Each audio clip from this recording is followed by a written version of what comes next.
दोस्तों, मुगलिया सल्तनत हिंदुस्तान की ही नहीं बल्कि दुनिया के ताकतवर सल्तनतों में से एक थी, जिसकी हिंदुस्तान में नींव जहीरुद्दीन बाबर ने 21 अप्रैल 1526 में दिल्ली के सुल्तान इब्राहिम लोदी को हराकर हिंदुस्तान पर मुगलिया परचम फहराया। दोस्तों, आज के इसी वीडियो में हम बाबर के पोते जलालुद्दीन अकबर के उन बहादुर बेगमों के बारे में जानेंगे।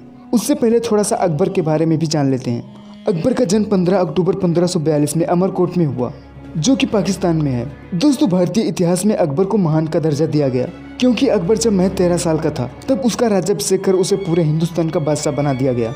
दोस्तों, वहीं आज के 13 साल के लड़के अपना पूरा दिन कैसे गुजार देते हैं यह आप लोगों को तो मालूम ही होगा। वहीं अकबर ने अपनी सूझबूझ और काबिलियत की तर्ज पर भारतीय इतिहास में अपना नाम अकबर महान से दर्ज करवाया और अपने विश्वसनीय संरक्षक बैरम खां के साथ मिलकर पानीपत की दूसरी जंग में हेमू के विशाल लश्कर को शिकस्त दी।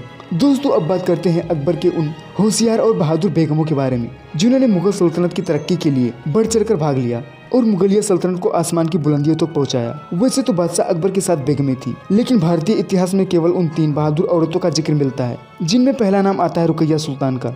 रुकैया सुल्तान बेगम बादशाह अकबर की पहली पत्नी थी। इनका जन्म 1542 के करीब बताया जाता है। रुकैया अकबर के पिता हुमायूं के छोटे भाई हिंदल मिर्जा की पुत्री थी।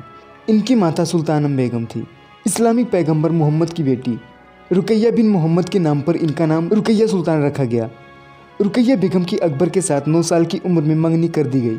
महज 14 वर्ष की आयु में 1556 में पंजाब के जालंधर में इन दोनों का विवाह संपन्न कराया गया। चूँकि 14 साल की उम्र में रानी में शादी के बाद भी चलता रही। 1557 से लेकर 1605 तक 48 साल बेगम मुगल साम्राज्य की महारानी बन के रही। इतिहास में यह मुकाम रेयर लोगों को मिलता है।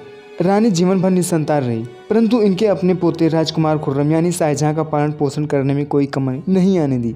अकबर से बेगम के संबंध बेहद उच्च दर्जे रहे। 19 जनवरी 1626 को 82 साल की उम्र में आगरा में इनको मृत्यु हो गई। इन्हें काबुल के गार्डन ऑफ बाबर में इनको दफनाया गया। दोस्तों, दूसरा नाम आता है सलीमा सुल्तान बेगम का, जिनका जन्म 23 फरवरी 1539 को हुआ था, यानी कि ये बादशाह अकबर से 3 साल की बड़ी थी। सलीमा बेगम से जुड़े तैमूरी राजवंश से जुड़ी थी। इनके पिता नसीरुद्दीन मिर्जा थे।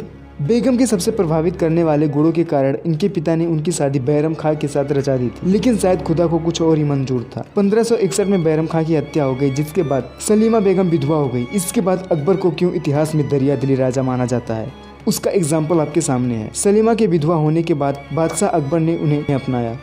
ये अपने राजसी जीवन में कभी भी मां नहीं बन सकी। जब रानी 73 साल की थी, इन्हें आगरा के मंदरकार बाग में दफनाया गया।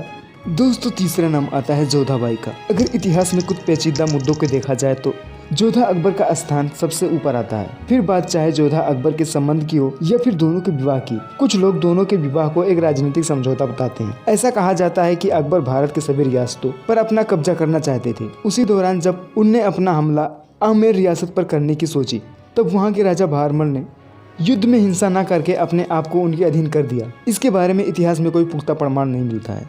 जोधा जयपुर के राजपूत की देन है। आमेर रियासत के राजा बहारमल की वो सबसे बड़ी पुत्री थी। इनकी माता का नाम रानी पंचावती था। जोधा का जन्म सन 1542 में हुआ था। जोधा को हरका बाई, हीर कुंवर आदि नामों से जाना जाता है।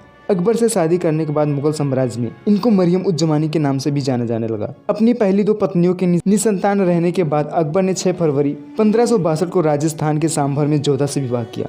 जोधा की पहली 2 संतानें हसन और हुसैन जन्म के कुछ महीनों बाद ही मर गए, जिसके कारण बादशाह अकबर को भविष्य की चिंता सताने लगी। परंतु 31 अगस्त 1569 को जोधा ने एक लड़के को जन्म दिया, जिसका नाम सलीम था। सलीम अकबर का बहुत ही चहेता बेटा था, जो बाद में मुगल सल्तनत का वारिस बना और उसे जहांगीर के नाम से भी जाने जाने लगा। हिंदू से विवाह रचा के अकबर ने अपनी महानता किया एग्जाम्पल यहाँ भी सेट किया। जोधा अकबर की प्रेम कहानी इतिहास के कई मानों में याद किया जाता है। जोधा की मौत 29 मई 1630 को बताई जाती है।